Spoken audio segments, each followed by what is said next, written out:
Rusty Quill presents. Push the Roll with Ross Bryant is an Ain't Slayed Nobody production and is intended for mature listeners only. Check the show notes for content warnings and please listen with care. Want to get involved? Back us on Patreon at Ain't Slayed Nobody and submit your ideas for our improvised games. Your suggestion just might inspire our next Call of Cthulhu adventure. Join today at patreon.com/ain'tslayed. Wow. Who knows what's going to happen? We got Abu, Josephine, Cup, Scott in the building. Yes, uncertainty swirls all around, but soon the bright light of certainty will break through the mist. Let's figure out what the heck we're going to do.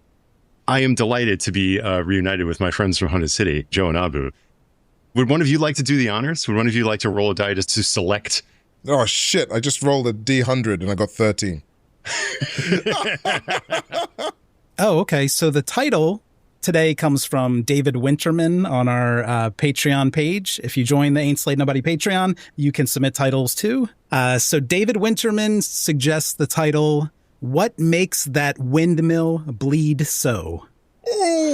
Ooh, not me thinking these weren't going to be as good as they are. Damn. The titles have been bangers, I gotta say. That's great. What makes that windmill bleed so? Yes. Oh, man.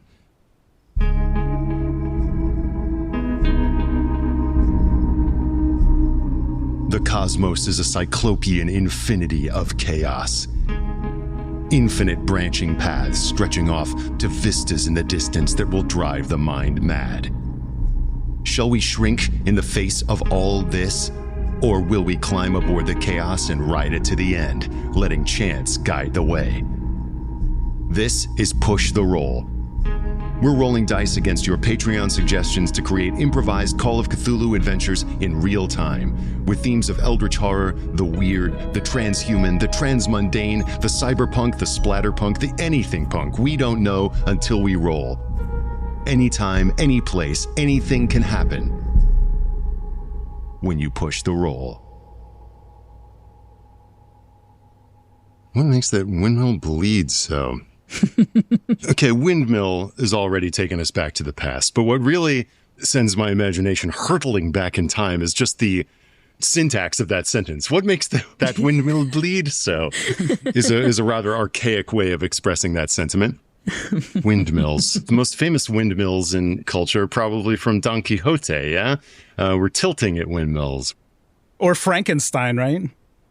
I was thinking Moulin Rouge, but...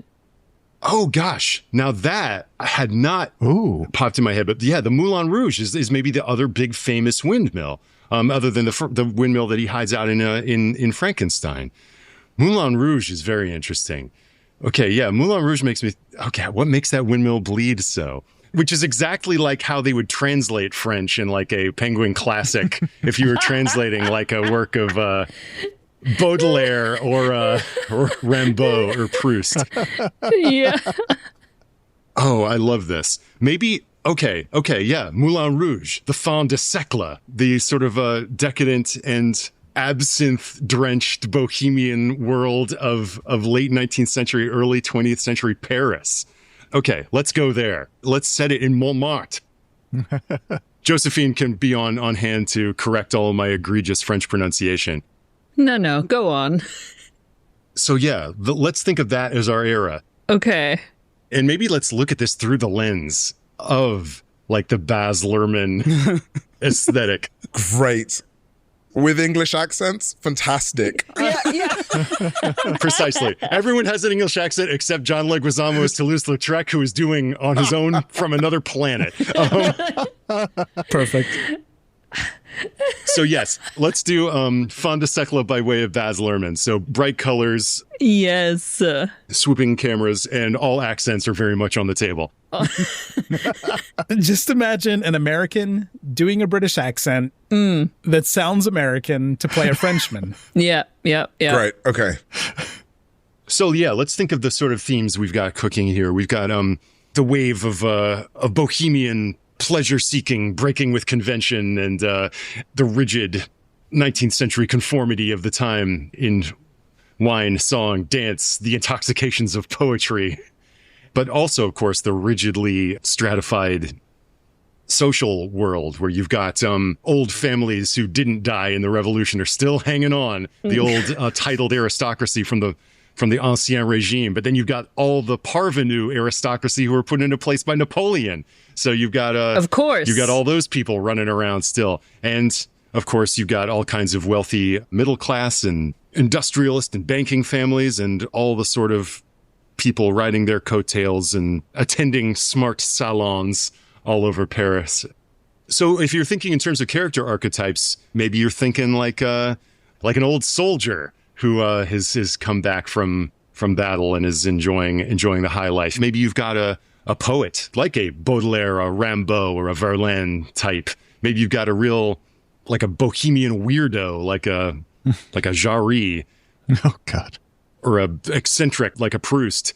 Maybe you're an aristocrat. Maybe you're a can-can dancer. Maybe you're a demi-mondaine, a high-class courtesan. I love pretending that I know all of these references and them as smart as Ross Bryant.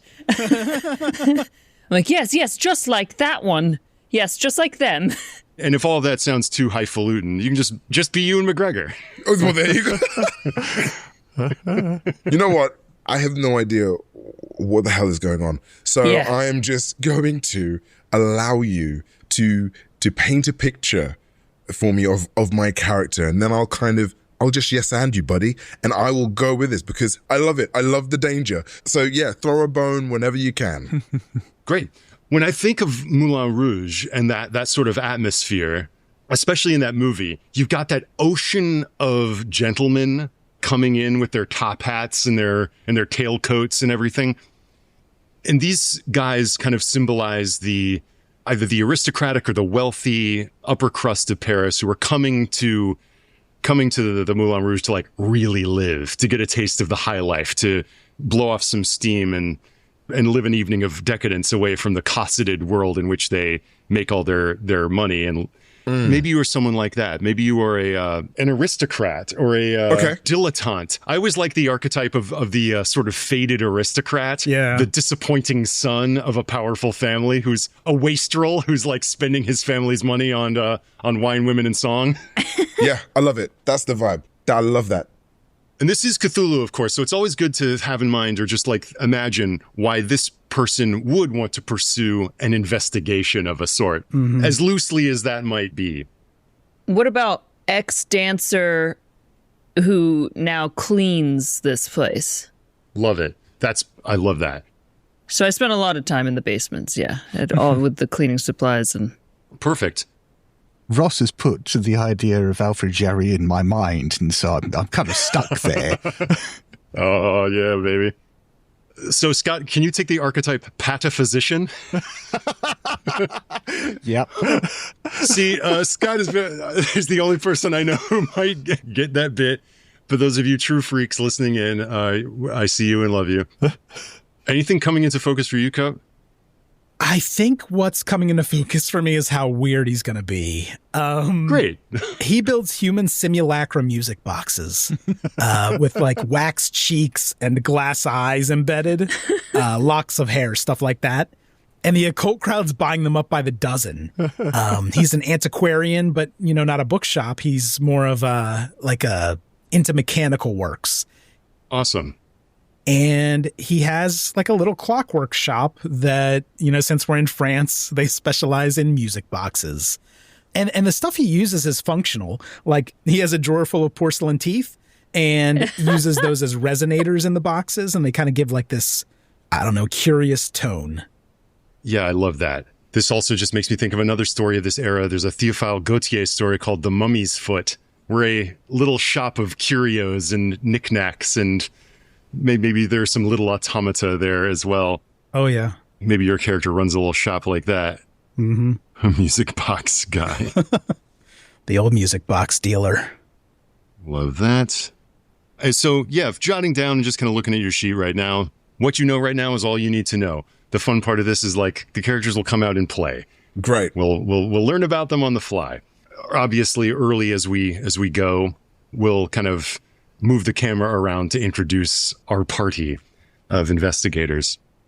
There is like improv, and then there's like Ross Bryant improv. We're going hard. 3 years of drama school has not ever trained me for this. Anyone with a PhD in history is welcome to apply. Oh, boy. I'm leaning into an era that I actually really enjoy reading about. So if this had been something else, I would be super stumped. A la when we did Sex in the City. I did not have as much facility over the archetypes of that canon. Paula had a handle on that. Are people feeling somewhat ready? Yeah. Close as I'll get. Same. I love this. Scott looks worried. I'm not going to do a French accent, Scott. I'll be Scottish. No. Fucking A. Great. I would never. Not to Ross. One question for you, Josephine, Oui. because you speak multiple languages. How would you render what makes that windmill bleed so in French? Like if you had to do some on-the-fly translation. I'm just double checking now. Famously tough language. Okay. Que fait ce moulin saigné? We see that phrase up on our screen, and then it sort of melts, reconfigures itself, though still in beautiful Art Nouveau script, now reading, "What makes that windmill bleed so?" The text itself seems to bleed off of the darkness of the screen, and now you just hear creaking.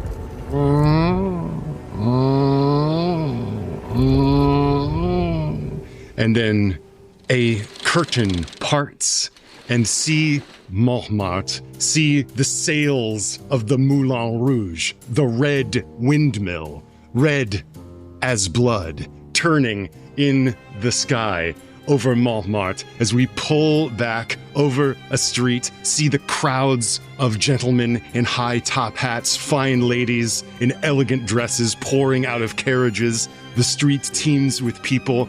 The Cathedral Sacré-Cœur looms off in the background, casting its shadow over Paris, since all of this is up on a hill. And the hustle and bustle of the bohemian set and those who seek to enter and enjoy its delights are here in Montmartre this evening. Poets, demi-mondanes, sorcerers, dancers, madmen have all come here to Montmartre, and not least among them are the four that make up your little salon here in the Belle Epoque, where so many have been touched by death, and where death looms off in the distance, sharpening its scythe. There is still room for a little pleasure before the final curtain falls. And here are our four friends, perhaps emerging from carriages or coming out of this crowd, reflected in the glass of the monocles on countless faces as they move towards the doors of the Moulin Rouge to see the dancers there this evening. Why don't we start with Scott? Why don't you introduce your character? Who do we see as our camera sort of moves out of the sky in a very Baz Luhrmann-y way, past a colorful mist, a chain of fairy lights, and it's overcranked and speedy, and it swoops into the crowd, and then it lands on you. Getting out of the carriage is this rather awkward-looking young man with unfashionably long hair that's been slicked back and a rather scruffy-looking Van Dyke beard. And he's moving very stiffly. And it isn't until the camera comes in close enough that we can actually hear the sound that you realise the reason for this is because his suit is made entirely out of paper and it's sort of crinkling as he moves.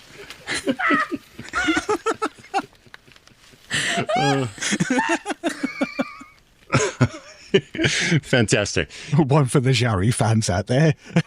One for the Jarry heads. Slight footnote, for those of you who don't know, I urge you to look up Alfred Jarry, one of the true freaks of literature, and who made his life into a work of art. Actually lived, apparently, he was very short, lived in an apartment that was like a half apartment, like in Being John Malkovich, so everyone had to stoop instead of him. I think he kept a pet owl, would just shoot a gun at random, and he wrote Ubu Yeah. A real maniac. But perhaps Jarry is on the other side of Paris at the moment. We have here perhaps the person that he modeled his whole persona after. Yes. This gentleman who is moving through the crowd, crinkling as he goes. A woman casts an eye down at you and is looks at you from behind her fan and sort of whoo, almost swoons from shock at this cut against the grain of what is accepted in society. What's your character's name, Scott? Let's say Henri Roy. Henri Roy. Roy? I'm supposed to spell this? Henry with an I, and then R-O-I. Oh, love it. Henri Roy. To our English listeners, Henry King. Yeah, I was like, okay. Can I just call him Hank? I'm sure that'll delight him. Now, Josephine, did you say that you were thinking an ex-dancer who now cleans the joint? Yeah. So she's already there, less likely. I think she might be outside doing some touch-ups. She is hunched over. She's got a skirt that's hiked up on one side. It's like a 56-year-old woman here. She's got a tight little bustier on. She's weathered. She's got long hair piled on top of her head, kind of clipped into place with long strands surrounding her face. And she's smoking a cigarette. It's hanging out of her mouth. She's got a paint bucket in one hand and a brush in the other as she's smoking and slopping on this red paint over this section. Awesome. Yes, some final touch-ups, enormous wheat paste posters advertising other entertainments to come. Yeah. This lady's a tough broad. Oh, yeah. And perhaps has tread the boards herself in a previous time. Yeah, she's been here. She's seen people come in and out many a years. Her name is Margot Abadie. If I was to not know how to spell the last name, Josephine. Abadie. It's Abadie. But what's fun is it sounds like she's a baddie, because she is. A baddie. Margot Abadie. Henri Roy. Margot, you hear from behind you in the crowd a telltale crinkling, like a newspaper being balled up. Paint the suit. Yeah. And you see the memorable form of Henri Roy striding out of the crowd, crinkling as he goes, his hair slicked back. This, of course, is a friend known to you. Henri, how's it going? It's good to see you. My dear, and I'll give you a very exaggerated bow that stops just short of being a full bow because you can just hear the sound of paper splitting. Has a new suit? Every day. Every day. I admire this. We'll get it off you soon enough. Two rather tall gentlemen walk by with icy sang-froid, monocles in their eyes, looking down at the two of you and just bohemians as they walk their way past. Margot just turns and goes...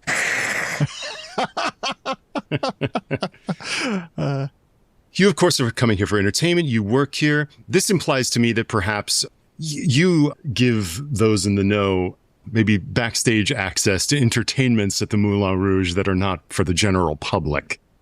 Oh, yeah. Yes, then coming out of the crowd, Cup, what is it that you look like? I'm picturing broad shoulders and wood-polish stained fingers, filings on his cuffs. And as he walks, he's winding a box that sings pretty sweetly. It's a rather alluring tune, but there's something unsettling, just one wrong overtone. And it's probably because of the teeth or something that he's using in the box. But he is the local artisan music box maker, an antiquarian. Great. So there always is. A fixture in any town or a pillar of the community. Yes. And what is his name? Marcel Dubois. Great. Marcel Dubois. This tells me that you maybe have built things special for the Moulin Rouge and maybe for some of its wealthier clientele. Oh, yeah. I think he also makes music boxes inspired by the music he hears, the things they play.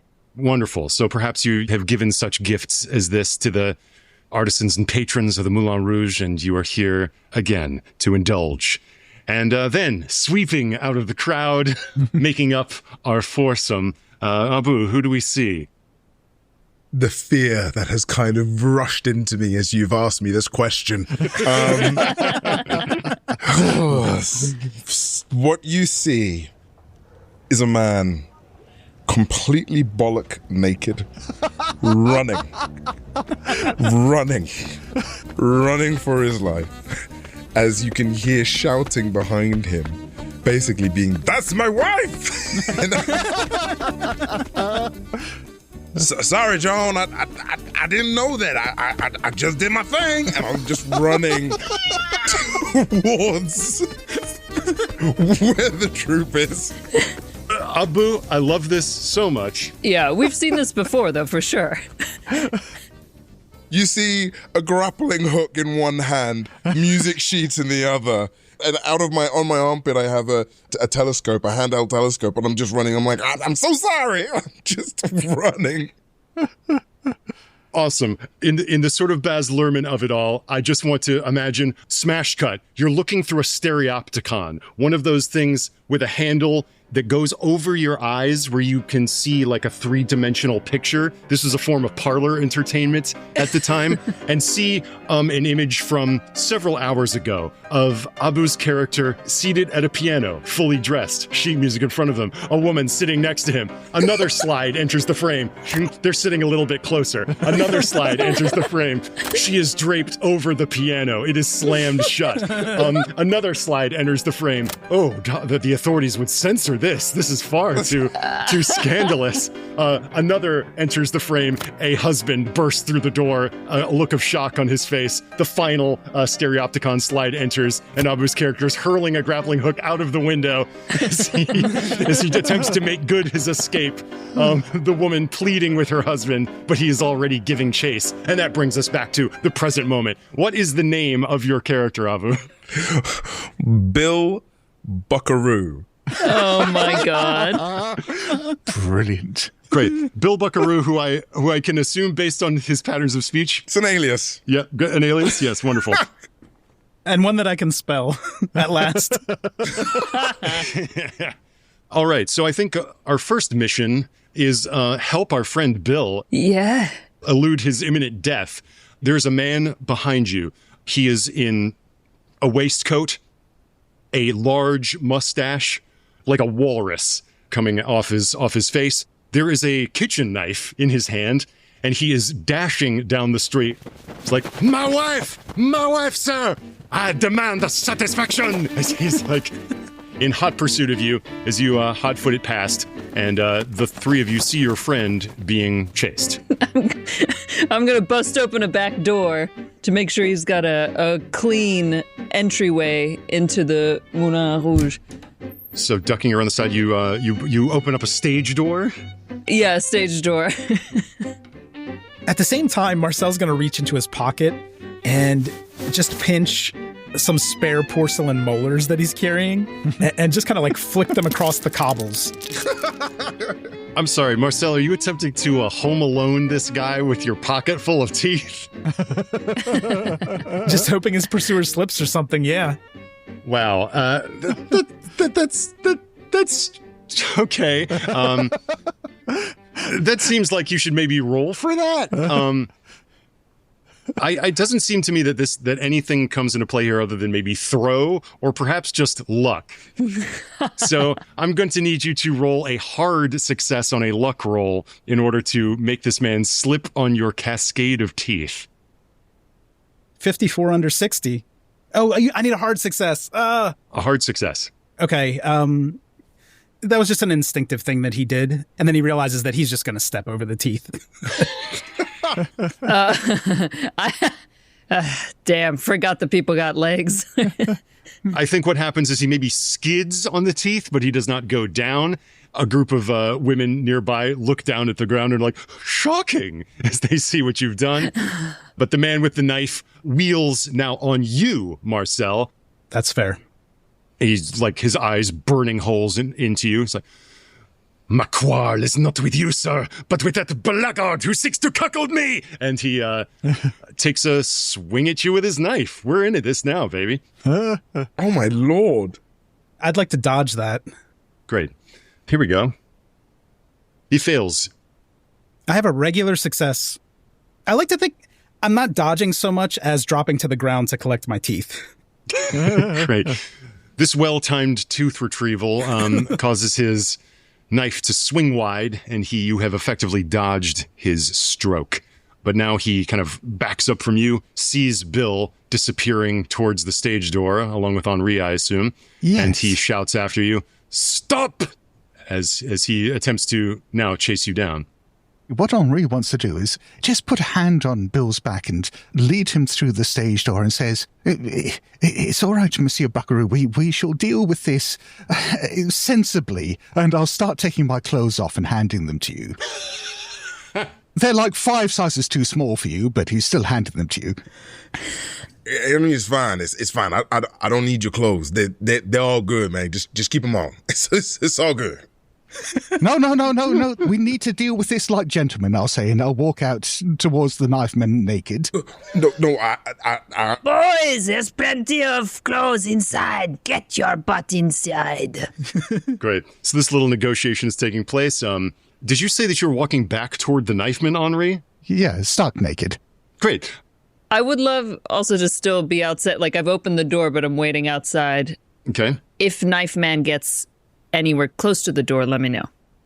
No, I don't know the precise geography of the Moulin Rouge, but let's in our Baz Luhrmann-y way have the camera sort of dangling from the sky as we see Margot there holding the door open, Bill like halfway through the door, trying to get these tiny paper clothes on. They're sort of bursting at their seams. Henri moving back down the alley towards the knife man, behind whom is Marcel, putting his teeth back in his pocket.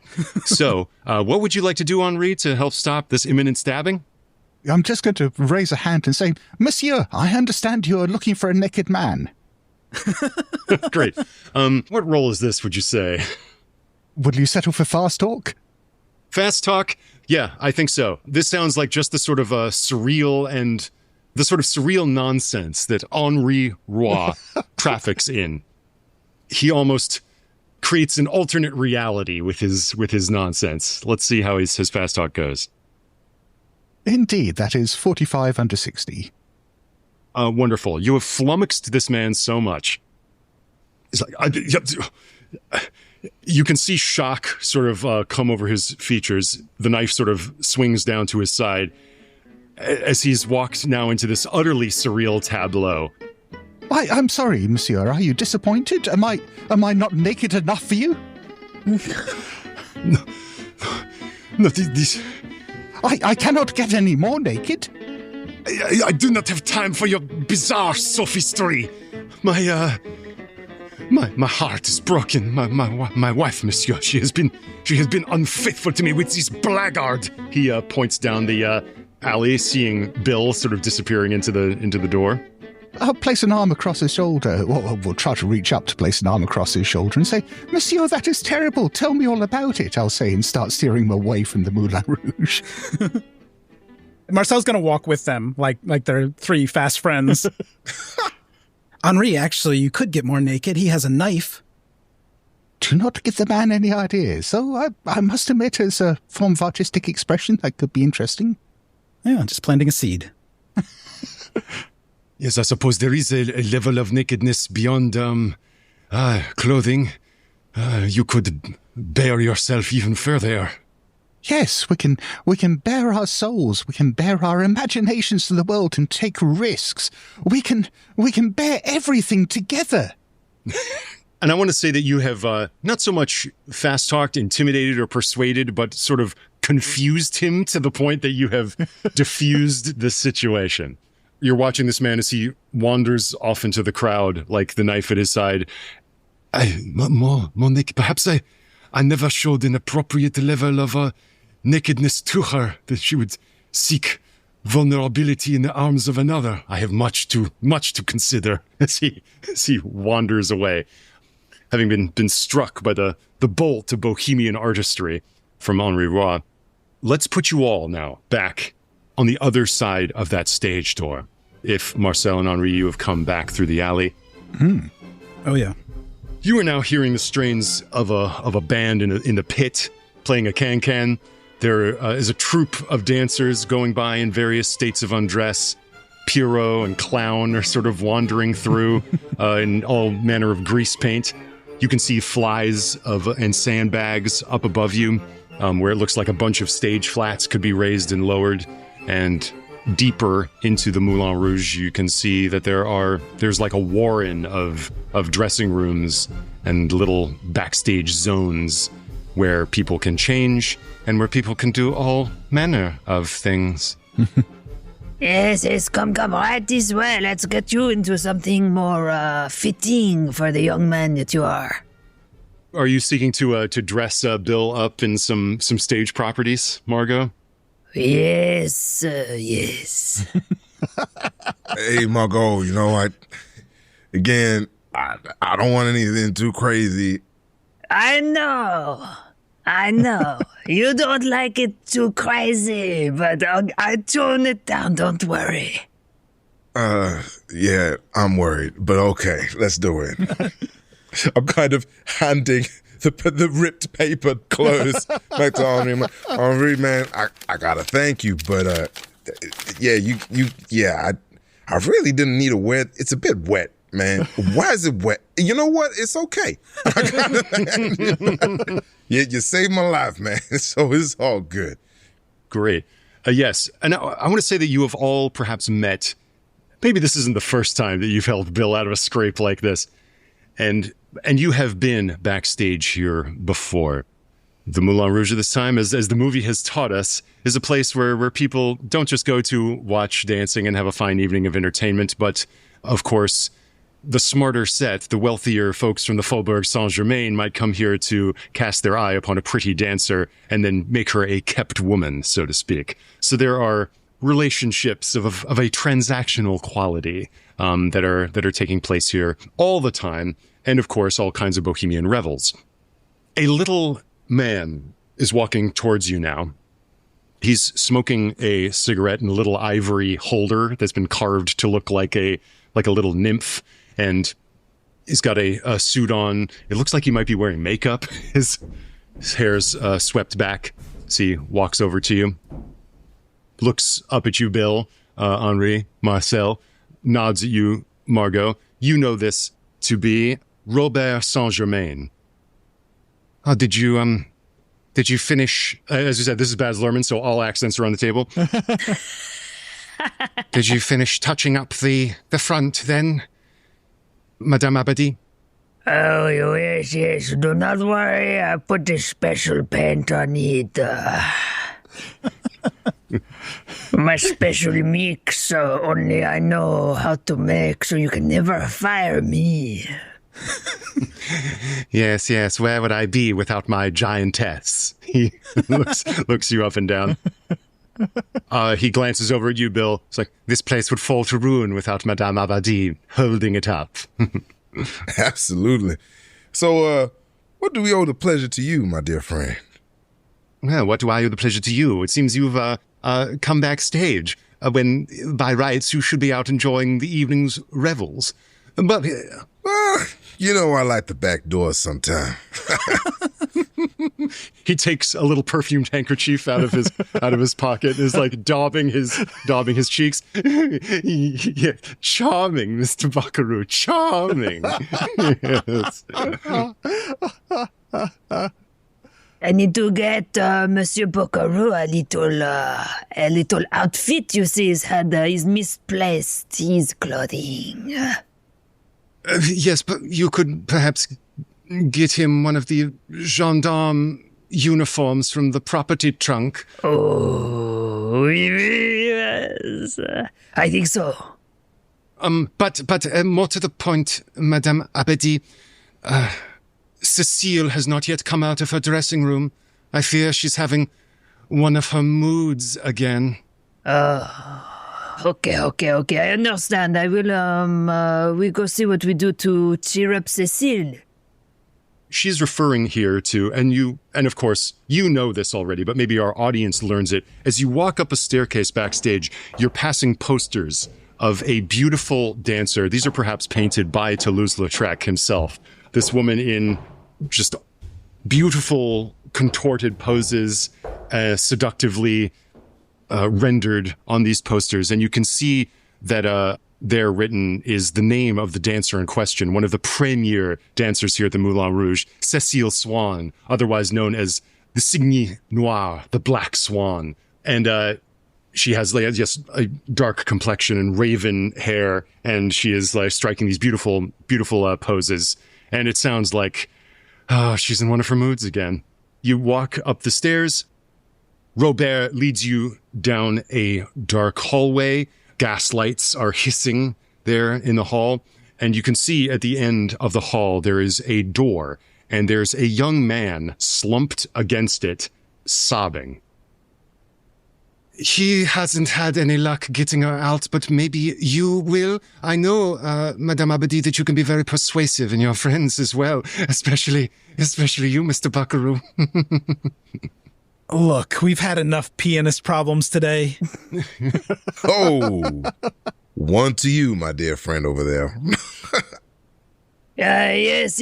No, this is what we do. We need to, okay, first, I'm just going to, she just opens like whatever closest dressing room door is there, grabs whatever's on the hangers. 3 women inside go, eek, as you open it up. Yeah. Throws this whatever costume's in the hand onto Bill, throws another one onto Henri. Put these on. I start putting it on. But I have my own clothes. They're merely ripped. Yeah, no one back here is even batting an eye that you are naked, Henri. It's it's just another day here. In fact, like women in like almost total undress are crossing and crisscrossing this hallway. Henri, is just so you dazzle. All I require is a little paste. Bill and Henri, can you give me luck rolls and tell me, roll your luck and tell me what level of success you get? Failure, regular, extreme, or hard? Here we go, baby. 36. Oh, no. One above. Great, so that's a failure. Oh, that's awful. And just to match that, I rolled 51 over 50. Oh, my God. Amazing. Okay, you each failed by 1. So this is just to decide how flattering the costumes that you're about to get are. So why don't you tell me? There's probably a picture in your mind of how you'd like to be dressed right now, and this is just one step removed from that. What sort of stage costume have you been given? I guess the idea was the hope that it would be like a lovely soldier or some form of, gentleman to a degree, some uniform, right? Here I am in what seems to be a tattered waistcoat with definitely some weird sort of fluid, dried, crusted fluid on it. I'm definitely wearing something that I'm convincing myself is either from a murder victim or someone who's had a wild sex party with all sorts of junk on it. I'm hoping when I put my leg through what I believe are trousers, it's actually a really long skirt because it's ripped right in the middle. But actually, even though it doesn't look flattering, I kind of like it. Yeah. This is essentially my outfit. And I kind of look at the other stuff and I'm like, you know what? I'll just do well with just a waistcoat and a skirt, guys. That's great. Yes. So as Bill Buckaroo is making big strides in the frontiers of androgyny, having raided this skirt from the laundry basket, what does Henri look like now? Yeah, looking around for something that's going to fit his small frame, the only thing that anyone's managed to find is a costume for Cupid. So it's basically like a gilded nappy and a pair of wings and a quiver, and he's carrying around a matching bow, little garland of leaves on his head. What a group. Amazing. And you said you needed paste. I'm going to give him 2 little sparkling pasties. Great. Well, it'd be rude not to wear them. Robert Saint-Germain looks over at you, Marcel, and he removes a pocket watch from his waistcoat. This is your line, isn't it, Monsieur Dubois? Yes, indeed it is. Is it broken? No, on the contrary, it is most punctual. I believe you will note that the hour hand has nearly struck the hour of 8 o'clock. This means that the Black Swan must take the stage. How strange that she has not come out of her dressing room. I speak to you in the language that you understand, the language of chronology, Mr. Dubois. Could you be so kind as to get your friends into action, sir? I hope that she can be removed in time to take the stage, or else I will be ruined. There are many men this evening who are paying a princely sum to have a private audience, and so I do not want to leave them disappointed, sir.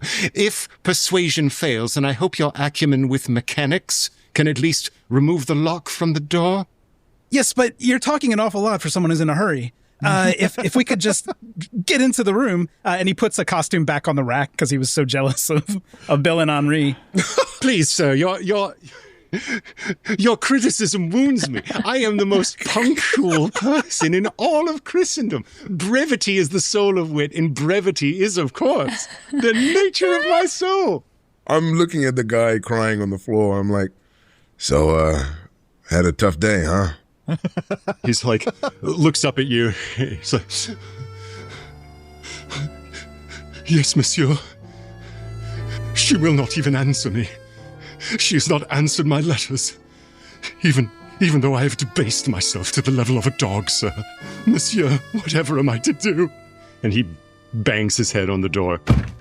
Oh, well, at least he's knocking for us and there's no answer, so... I kind of looked at Marcel, I'm like... What is this, Bill? He's going to, chip off some of the crust from your suit, and it's like, what is this? Smell it? Puts it up to his nose. Oh, I wouldn't... Okay. Robert Saint-Germain smacks your hand. It's like, I will try to get the door open if it's locked. Can I use mechanical repair instead of locksmith? Whoa, you did not even wait. You cannot just bust into the woman's room. Yes, naughty boy. Are we not being hasty here? Chronology is an absurd science. We are slaves to the clock, and the clock is our invention. We have created our own master here. It is absurd. Surely the answer to this is for you to just fix the clock, change the time on it, and then we will be slaves to a different time. Change the mechanism so the clock runs backward, and we shall have all the time. We shall have all the time in the world. I kind of looked at Henri like, you had me for a second. Madame Margot, please tell me, enlighten me with something new of what to do right now, because... Yes, okay, attends. It is fruitless, says the young man on the floor. It is fruitless, madame. No, you shut up. She is done with you. She said no. No means no. He cringes away from you. Allô, ma chérie Cécile. It's me. Madame Abadie. Look, I know we may have had one talk too many about how the entirety of reality around us is merely a figment of our imagination, and we do not know what is real or what is not anymore, one moment to the next. But in this moment, it has been made painfully clear that to some people they are still operating on the tick-tock of the clock. Are you all hiding absinthe from me? Yes, the smell of anise is thick in the air here. Ma chérie, I had to say it, but if you do not come out on time, I will have to come in there and show you what's what. And I know you don't want me to take out the tools from the basement, Cecile. We do not want you to be flightless, my dear Cecile. Oh, my lord. Wow, threatening. Are you attempting to intimidate her to open the door? I'm trying to persuade her. Yeah, great. Why don't you give me a persuade roll? She might want the basement tools. You know what? Luck is there to be spent. And Margot has a lot of luck. I rolled real well. And so I'm going to spend 20 luck Wow. to make that a successful roll of 55. You hear no response after you get done with your little speech. Ah, merde. She might be out. You can hear from the floor the murmurings of our sad suitor down there, like, fruitless, fruitless, nothing. She will never speak to me again. But you're right there close to the door, yeah? Yeah. I'm right up against it. Faces against it. I'm caressing. Yes. They're caressing the door, see you almost in a split screen with one half dark, your face pressed against the door. So you feel from this vantage point, it sort of vibrate. No.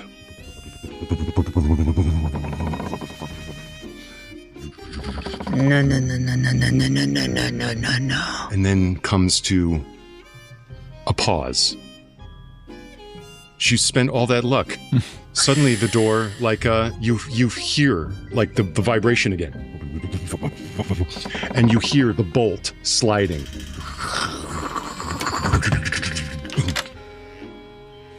Voila, you see. You just have to ask it nicely. I will open the door. I lean to Henri and I'm like, just notice how she said it. And I kind of looked like it nicely. It is wonderful to see that your powers of persuasion are still so acute. Madame Abadie, have her ready for the stage. He raises his watch. At 8 o'clock. He turns on his heel and begins to walk into one of the other dressing rooms. Ladies! He's clapping. He's like, up. Where is your rouge? Clementine. Oh, what have you... Are you hungover again? As he's shutting the door. The door swings open, and you are looking into total darkness.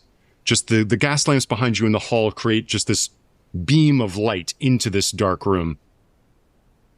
I'll pick up a candle nearby and just light it and hold it kind of between us all to just light our faces as we move through this space. You enter the space, all of you. Your face is illuminated by Margot's candle. Can I get a spot hidden from everyone? Padding behind you like a dog is this unnamed man. Oh my God, we're just crushing this roll. Yeah. Wow. It's the candlelight and us grouped together. Oh, nice. I got a 26, so I survived. Yes. Do we all have extremes? No, I just got a hard because I've got the base, but... Oh, I have 2 under 50. Yeah, mine's a 6 under 35. I think I'm paying extra close attention because I feel like Margot just somehow opened the door with mysticism. So I'm paying very close attention. Yeah, Margot, it eerily felt that way, I should say. That you have a sense of the unreality of things, or perhaps that what we see and what we perceive is a thin veil that covers a truth that the conventional world does not dare to look into. And as that door opened and the vibrations of the wood against your hand and cheek were occurring, you had the sense of that veil sort of billowing slightly. It did not feel as though a hand was turning the bolt. And since all of you got a success, Henri, you got a hard success? Yep. Well, you, like everyone else, noticed that as you step in, the floor is somewhat adhesive. As your shoe kind of comes up off it, it like there's a sound as it pulls away from the floor. And you wonder what that could be. But of course, you know, because of the glow of the candle, the sort of crimson hue of this room is not due just to the deep scarlet brocade curtains that surround everything. It is because every surface in this room is absolutely covered, as though by Margot Abadie's paint pot, absolutely drenched in blood. Oh my God. This room is saturated in it. Those of you who got extreme successes notice that the glow of the candle has a sympathetic glow in the room. It's coming from the mirror, of course, but it's also coming below the mirror. There is a circle on the floor, 3 feet across, that seems to sympathetically glow with the light of your candle, although your candle, of course, gives off this sort of orangish flame, illuminating the sickly crimson sheen of the blood on every surface of this space. There is a fiery red glow, sort of resonating with the glow of the candle coming from that circle on the floor. Can everybody roll sanity for me? This is what Ross does when we get too goofy. And the other thing, Abu, is that like sometimes you want to fail spot hidden in Cthulhu. Yes. So usually seeing the things are bad. Right.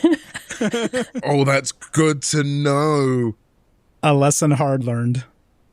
Oh, yeah. Wait, if you roll under, you succeed, right? Yeah, you did. Mm-hmm. Oh, that's very good. Yeah. I failed severely, but I didn't fumble. Okay. I failed. I've succeeded. Okay, great. I like that. Wait, which part do you like? You like the 2 passes or the 2 fails? I'm sorry. I like it when people fail sanity rolls. That's pleasant for me. That gets me on. Yeah. Yeah. Yeah, so let's see how much sanity you lose right now. Okay, not too bad. It's not too bad. So, who were my failures? Margot and Marcel. Margot and Marcel. Great. So, Bill and Henri, you succeeded. You lose 2 points of sanity. Ooh.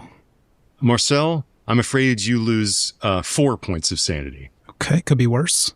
Margot Abadie, you, maybe more than anyone else here, worked closest with Cecile Swan, and I think that's why you're losing 6 points of sanity right now. Oh my God. And what? Okay.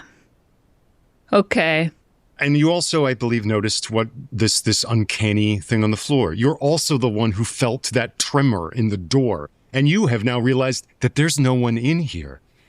How did that door open to your summons? Please roll intelligence. Oh, wow. Oh, but it's everything I always thought. I knew it was this way. I've been telling everyone there's something in the building. We are not alone. I succeeded. That's great. So well, like an extreme intelligence success. Wonderful. I think your flavoring on that, Margot, is exactly correct. You have had occult experiences before. So, yeah, this isn't insanity. This is clarity.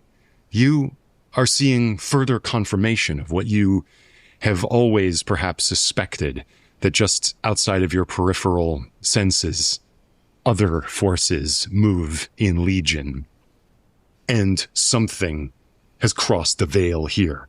Something answered you. You don't know exactly what, but something opened the door. Something showed this room to you. The scene of this blasphemous crime, where it looks as though someone has just been, for lack of a better word, exploded.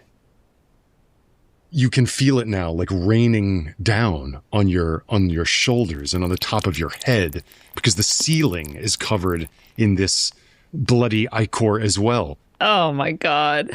But perhaps you are most transfixed by that circle that sympathetically glows with your candle. Yeah, how would you like to flavor this bout of madness that you are in? Oh man, yeah. I guess perhaps she's, yeah, I think that she like can't hear what anyone is saying to her for a while. Like it's like this like has muffled them because all she's taking in is everything that is around her and what she's seeing. She's suddenly seeing the truth in her own eyes. So I feel like for however many rounds you want to say, I will just be like deaf to them, right? I'll just be following this, unraveling it. So to everyone else, you can hear dimly back down the passageway. But we hear that fade out in the perception of Margot Abadie. Free will is a lie, I knew it. None of us are in control. I am not in control. I move, but it's not me moving. Something is moving me. Something moves the windmills of the Moulin. And I move forward. And she's on her hands and knees now, moving towards the circle on the ground. She was probably already smudged with red from her paint job, but now even more so. The man who is crawling behind you is kind of in the fetal position by the door, looking at his hands and muttering to himself. He looks as though he's cracking as well, but the rest of you are holding on. What would you like to do, Marcel, Henri, and Bill? I'm going to try and snap Margot out of it. I'm going to slap Margot around the face. Okay. You could try to do a psychology, or rather a psychoanalysis roll. We can interpret this slap as a... Yeah. With the 1%. As an act of psychoanalysis, yeah. Yeah, I mean, I don't have any points in my psychoanalysis, so... Yeah, it's hard to get sanity back in this game, I'm afraid. It's And it won't last forever, but you should, go for it. See if you get a 1. I got a 30. Oh. So you slap Margot. Did she hear that? Hey, Margot, are you okay? You sounding a bit like Henri over here. I felt that movement. Something stirs in here. Something is stirring. Do you feel it? Feel it? And she'll slap you back. Great. Yes, your skirt jostles from the impact. Where's the candle? The candle, I believe, is still in Margot's hand. Yeah, the other hand, yeah. So I think I'm going to try and grab the candle and put it towards the circle. Yes. As you bring the fire towards the circle, as I said, there seemed to be a sympathetic resonance between the fire and the circle. And the closer the candle gets to it, the more pronounced the scarlet glow coming from the circle is. And as you draw it closer, you can see that it's not just a circle, that there are elaborate geometric diagrams inscribed on the rim and crisscrossing through it. I look to the only person who would probably understand this, Henri.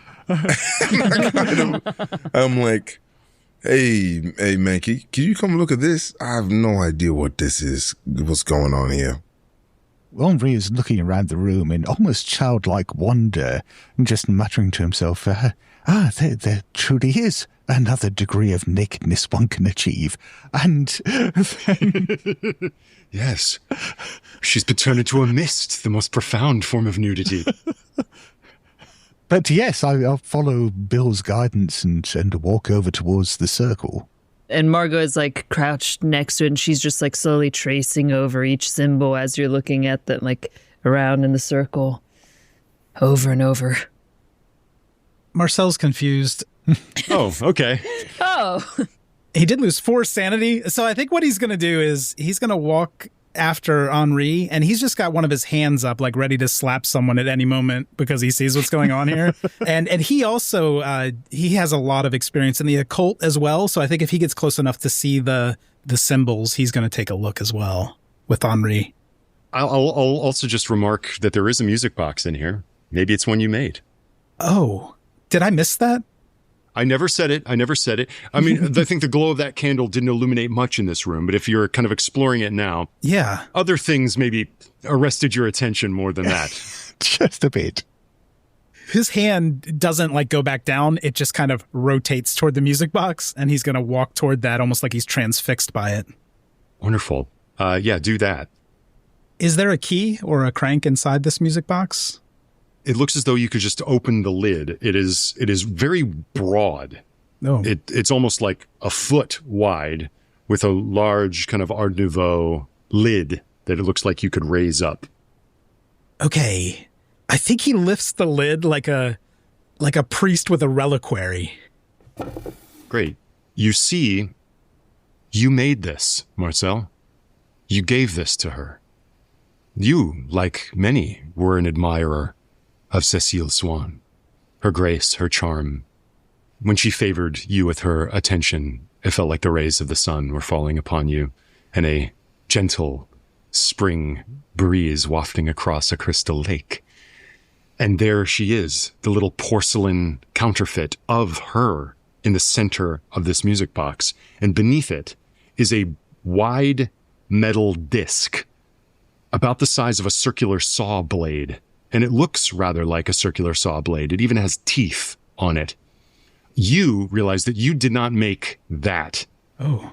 This is a type of music box that is rather, common for people in the ages before recorded music, where you could buy these metal discs and put them into a music box. The teeth would pluck the resonating bars on the music box, and it would produce different songs. So you could almost collect a set of different songs that a music box would play.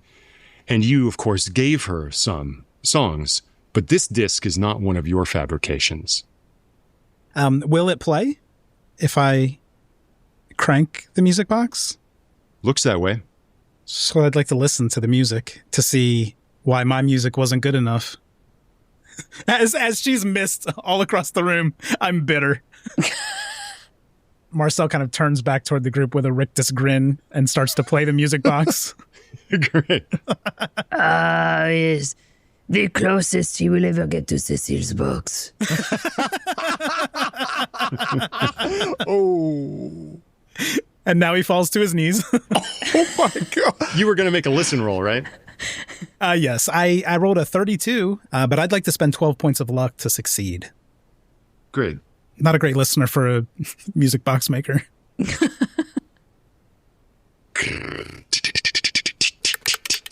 Perhaps the little teeth of the music box are literally teeth. Ooh. As they strike and pluck the little nodes on the disc. My finest creation. I won't call it a melody, comes out of the disc. It is a disharmony. And the way that this metallic sound resonates fills all of your ears, except Margot, of course, whose ears are now deaf to all sounds in this space. And you, Marcel, who made this successful listening roll, understand that your craftsmanship has contributed to these strange combinations of notes that seem to resonate on frequencies that you have never really experienced before. There are just certain frequencies that seem to make your vision wobble, to make your chest feel heavy or light. And as it plays, it's spiraling off, spiraling, turning, rather like the blades of a windmill, as turning by another natural force, the mechanistic force, much like the wind. All forces perhaps have their force at the same moment of creation. It sends all forces out into the universe. All things are participating in the same force. Yeah, creepy fucking music box. Let's go.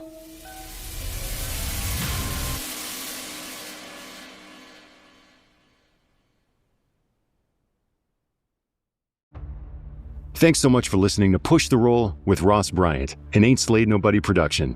You can follow me on Instagram at RossBB, and if you enjoyed the show and want to shape future episodes, join us over on Patreon at Ain't Slayed Nobody. Find us at patreon.com/Ain't Slayed. Subscribe, submit your title ideas, and help decide where our next roll takes us. Catch you next time.